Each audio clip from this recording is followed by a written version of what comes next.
Hey everyone, and welcome back to the Pylon Cam. This is a new video that we're going to try to put out every week. It is a fantasy-focused video for who I think you should start and which players should sit and who you should look to sell that's on your roster. And for week one, these are the matchups I like, these are the matchups I don't like, and these are players whose value I think is going to be at its peak or be climbing for week one. So let's get right into it. Players I think you should start for week one. We're going to talk about basically all the Jaguars skill players. I think that this is a game where Trevor Lawrence, it couldn't be a better game for Trevor Lawrence coming into the league. Trevor Lawrence is definitely a player you should look to start week one. He is a prodigy quarterback, and I think that the NFL schedule designers scheduled this game on purpose to have him kind of come out and beat up on the 32nd ranked team, the team that everybody or most people have pegged to be a 1-win, 2-win team max. I think that the Texans are the worst team in the NFL, and that's like, I don't really think that's arguable. I think win or lose, this is going to be an offensive bout, and I think that the defenses are both pretty lackluster on both sides, even though the Jaguars definitely outclass the Texans. I think that the Jaguars offense has so many weapons and so many different mismatches for this Texans defense. And the Texans run defense is horrible. It is really, really bad. Derrick Henry was able to run all over the Texans last year. I mean, Derrick Henry runs over everybody, but I think if you have James Robinson, go ahead and start him. If you have James Robinson, you're probably starting him anyway. But if you're in a league where you went 4 running backs early on or 3 running backs early on and you have 1 flex spot and however it unfolds, if you have 2 solid running backs and you have James Robinson in your flex, I'm flexing James Robinson. In every league, I am starting James Robinson this week. For PPR leagues, and I'm especially starting Laviska Shenault. Multiple reports, and Urban Meyer has said that Laviska Shenault is going to be the guy on this offense. They're going to move the ball through him, through wide receiver screens, jet sweeps, the whole 9. Every gadget play will go to Laviska Shenault. And I think that Urban Meyer, throughout his career as a head coach, has loved his gadget pieces. So I'm definitely starting Laviska Shenault in the leagues I have him. And the Texans don't really have anybody to protect the top of the field, or they can't stop you from going over the top. But when you have an arm like Trevor Lawrence's and you have 2 players that one is and one could become a great deep threat in Marvin Jones and DJ Chark, 2 players I would also start if I have them. In the leagues that I do have them, I am starting those players. So first players that, or player, even though this is a group of players, that you should start is the Jaguar skill players. And to be clear, if players are in this start category, I think they have the most favorable matchups of the week. I'm only picking 4 players per week. The Jaguar skill players against the Houston Texans, I really like this matchup, and I really like that the Jaguars, with a potentially super explosive offense, have a chance to get an extra preseason game under their belt, so to speak. But coming in at number 2, I have Tom Brady. Tom Brady obviously is the GOAT, and I think that the reason he's on this list is because Tom Brady is the type of person where he has a countdown to the Super Bowl in all of his gyms that he works out in. And Tom Brady has been waiting to get back on the football field. He's waiting to start season number 2 with the Bucs, and their whole plan is to go back-to-back. I think every team's goal is to go 17-0, but it is a reality for the Tampa Bay Buccaneers, and they need to start it with week 1. This is a must-win game for Tom Brady and the Buccaneers. The Cowboys allowed the 10th most passing yards in 2020, and Tom Brady is 5-0 against the Cowboys in his career and is 14-4 in season openers. Tom Brady is going to come out. He's going to come out on fire. I think he's going to have at least 3 passing touchdowns in this game. And I think that he is going to remind everybody why the Tampa Bay Buccaneers are the defending Super Bowl champions and why they brought all 22 starters back. They have the 2nd or 3rd best offensive line in the NFL, and he's going to be protected. The only issue that could maybe sway this game into the Cowboys' favor is Micah Parsons, but that's not going to happen. Tom Brady is an absolute start for this week. So coming in at number 3 on the start list, I have Derrick Henry. Now, obviously, if Derrick Henry is on your team, you should be starting him every single week. However, you should especially start him this week against Arizona, being that Arizona finished 13th in yards allowed per game and 22nd in rushing yards per game. So Derrick Henry is someone who typically takes advantage of his mismatches. Look at his stats against particularly the Jacksonville Jaguars last season and the Houston Texans last season. And again, because of the offseason acquisition of Julio Jones, teams are going to have a harder time stacking the box to stop Derrick Henry, because if they do that, they're going to expose themselves to A.J. Brown and Julio Jones. And if they invest all of their personnel into stopping A.J. Brown and Julio Jones, it leaves the field wide open for Derrick Henry to run over everybody. I think Derrick Henry should finish with at least 25 fantasy points this week. I think he's going to rush for well over 100 yards. I think he's going to have definitely at least one touchdown, maybe two, depending on how the game plans out. But I think that Arizona didn't really do much to address the run-stopping game. They did They did sign J.J. Watt, who I think he's kind of at the tail end of his career. He's still a great player, don't get me wrong, but I think they brought him in to be more of a locker room guy more than a playmaker or a game changer, is a better way of putting it. So I'm starting Derrick Henry. I would expect to see 25 points from Derrick Henry this week against Arizona. Coming in at the last spot on the start for this week, I have Kyle Pitts. Now, Kyle Pitts, we only saw him in one preseason game where he had one target, one catch for 27 yards. The Philadelphia Eagles ranked 19th in 2020 for passing yards allowed per game, and I think that isn't going to change that much this season. And I think that Kyle Pitts is a mismatch nightmare, and I really think he's going to take the league by storm. I think in this game, being that it's in Atlanta, in a dome, I would expect Kyle Pitts to dominate anybody they try to line up against. Kyle Pitts. If they put their number one corner on him, they're leaving themselves exposed to Calvin Ridley. If they put their number two cornerback on him, it's a mismatch. If they put a linebacker on him, it's a mismatch. Nobody is stopping Kyle Pitts in this game. I think the Atlanta Falcons are going to win this game, and I think it's going to be because of Kyle Pitts. I think this game may turn into a shootout, and if that's the case, it's even better for Kyle Pitts, because Kyle Pitts is going to be able to take complete advantage of his mismatches, and they have the better quarterback in this matchup in Matt Ryan. So I think that Kyle Pitts is an absolute lock to start. I would start him over pretty much every tight end except for Travis Kelce or Darren Waller. I think that Kyle Pitts definitely has the chance to finish this season as tight end 2. I think his floor is tight end 4. I think that Kyle Pitts is just going to dominate any game he's in. I think no team is going to be able to game plan to stop Kyle Pitts. But that's going to do it for the start section. Let's talk about players I think you should sit for this week. Coming in at number 1, I have Ja'Marr Chase. And I think that since Ja'Marr Chase is still struggling with preseason drops, he was targeted 5 times and had 1 catch. I think he's going to look to redeem himself in week 1. However, I don't like this matchup for Ja'Marr Chase because the Vikings defense has a very good pass rush. They do have Danielle Hunter returning this season, and he is going to make Joe Burrow's life a lot more difficult than it should be. The Bengals offensive line, I think, will rank, I have to double-check PFF, but I think it ranks at 30th, which is not good. And I think that Ja'Marr Chase is going to continue to struggle. I think Ja'Marr Chase is going to catch his stride around week 4 against the Jaguars when September ends.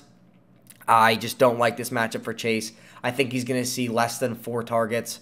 I just think that unless he's can turn the corner and shake off the rookie jitters he has, I just don't like Ja'Marr Chase in this matchup. I think that he is going to struggle mightily in this game, and I think it's going to be very hard for Joe Burrow, who also is nervous to have to catch his stride. Reports are coming out, he's been very hesitant to run on that leg. He's been kind of very nervous. They only let him have 3 snaps in all of preseason, which makes sense, but I think for Ja'Marr Chase to be the player that we all expect him to be, Joe Burrow needs to be 100 to understand where he is physically and what his new physical limitations are, and I think that the offensive line needs to give Joe Burrow more than enough time to throw the ball. Joe Burrow was sacked 14 times in the first 3 games last season. I think he will be sacked over 4 times in this contest come Sunday. I think if Joe Burrow is laying on his back, it's going to be hard for him to get the ball to Ja'Marr Chase, and I also think it's going to be hard for Ja'Marr Chase to catch the ball because there's so much added pressure on Ja'Marr Chase as of right now, as of September 9th. I think that there is the added pressure of the personnel in the in-house in Cincinnati that were in the war room and wanted Rashawn Slater and wanted Penei Sewell, who are waiting to point the finger at the personnel who wanted Ja'Marr Chase and who thought passing on those tackle prospects was a good idea. And I think that those people are putting more pressure on Ja'Marr Chase because they need him to pan out so that they can keep their jobs. I also think that the immediate beat reporters and the immediate reports Ja'Marr Chase is seeing on social media are very over-exaggerated. A lot of people within Cincinnati have him pegged as a bust.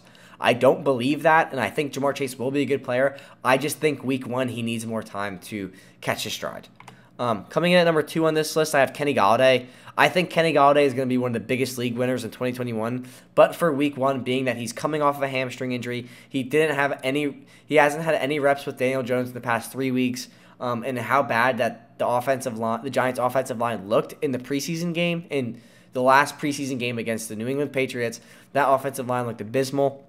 In order for Kenny Golladay to succeed, Daniel Jones needs to be protected and needs to be able to throw him the ball down the field. And I think that on top of all of that and all of those in-house issues within the Giants, the Denver Broncos do have one of the best secondaries in the league. I think that the floor for the Denver Broncos defense is 9th. I think they're going to be top 10 no matter what. So I don't like this matchup for Kenny Golladay. I think Kenny Golladay is going to be a superstar this season for the New York Giants. It really just... He needs to get more reps with Daniel Jones in the offensive line. With their new acquisitions, need more time to gel as a unit. They went out and signed the center from Cincinnati, Billy Price, former first-round pick, and they signed Brian Brenson they traded Brian Brenson from they traded for Brian Brenson from the Baltimore the Baltimore Ravens.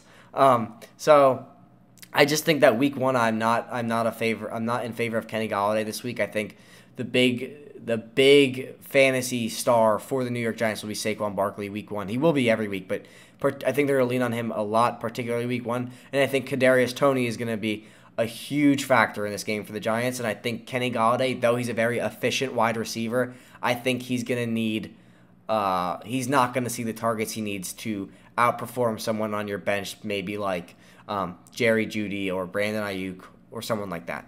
Coming in at number 3 on this list, I have Jerry Jeudy and Courtland Sutton. I think that this is going to be a very tough defensive matchup in this game. You have 2 quarterbacks who are who one isn't so good and one is struggling. I'll let you figure out who is who. But the Giants finished in 9th in points against in 2020.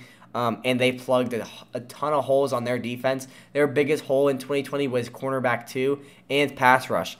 They went out and drafted Azeez Ojulari and signed Adoree Jackson in free agency. I think Adoree Jackson is going to be a tough matchup for Courtland Sutton because he's going to be able to keep up with him as a speedy cornerback. And I think James Bradberry is physical enough to limit Jerry Jeudy's routes. So I think the Giants, with a potential top 10 cornerback duo in the NFL, it's going to be very tough for these 2 players to shine in this game. I do think Jerry Jeudy is one of my...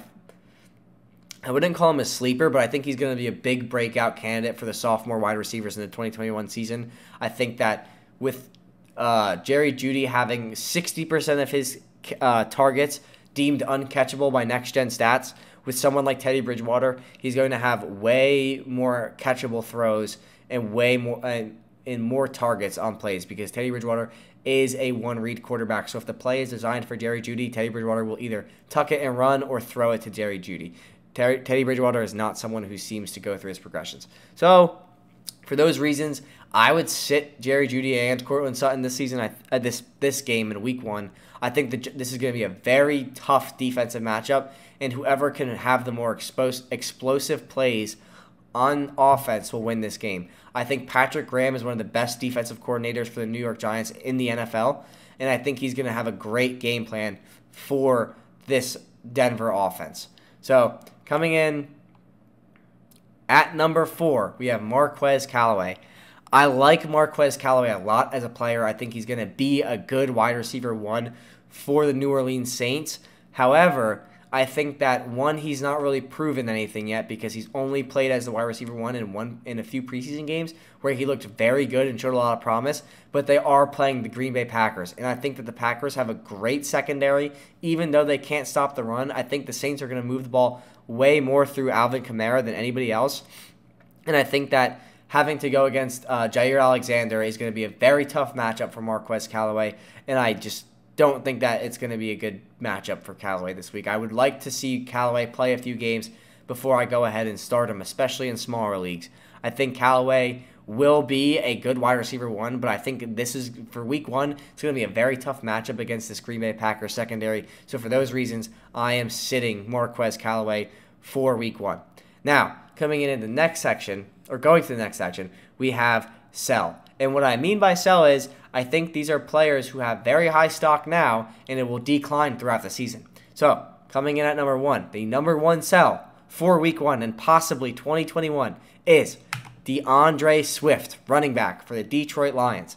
One reason I have been fading, and probably the biggest reason I have been fading DeAndre Swift, is there was a report in 2020 that when DeAndre Swift suffered a concussion, Adrian Peterson came on the record and said that Swift has never been the same since the concussion, since the injury.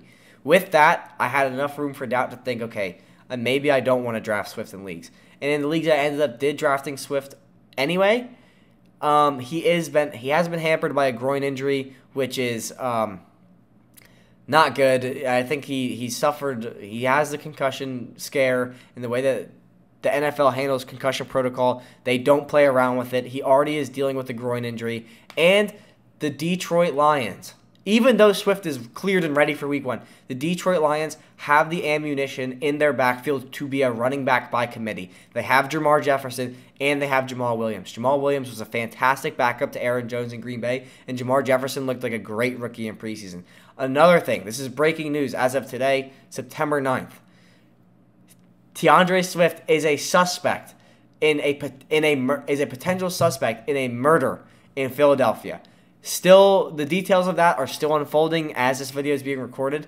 But for those reasons, I am selling. I already was selling DeAndre Swift before today. Now I am for certain selling DeAndre Swift because if he's cleared, that's great. There's still legitimate concern as to why he's not going to be worth his ADP come the next few months. However, if the reports are true, he's going to be worth nothing after this. He's still worth valuable pieces. You could trade him for Javonte Williams and another piece. You could trade him for another running back. You could trade him for anything you need. Sell him while he's worth something today. Do not go into at week 2 having DeAndre Swift on your roster, because best case scenario, he plays and he's good. Worst case scenario, he doesn't play. The percentage of him not playing to where you drafted him is very, very high, being that they have the ammunition to be a committee, and he might go to jail for murder. So I would watch out for that. I would steer clear of DeAndre Swift. Coming in at number 2, we have Raheem Mostert. Why I'm selling Raheem Mostert is the 49ers already drafted the pieces to succeed and move off of Raheem Mostert. Raheem Mostert is one of those injury-prone running backs in the NFL. He's 31 years old. The 49ers traded up to draft Trey Sermon. Also, they drafted Elijah Mitchell in the same draft. Raheem Mostert will get a hangnail and miss 12 weeks. Trade Mostert while he's high, because this is my projected outlook for Raheem Mostert, as we saw in the Raiders game in the last preseason game of 2021.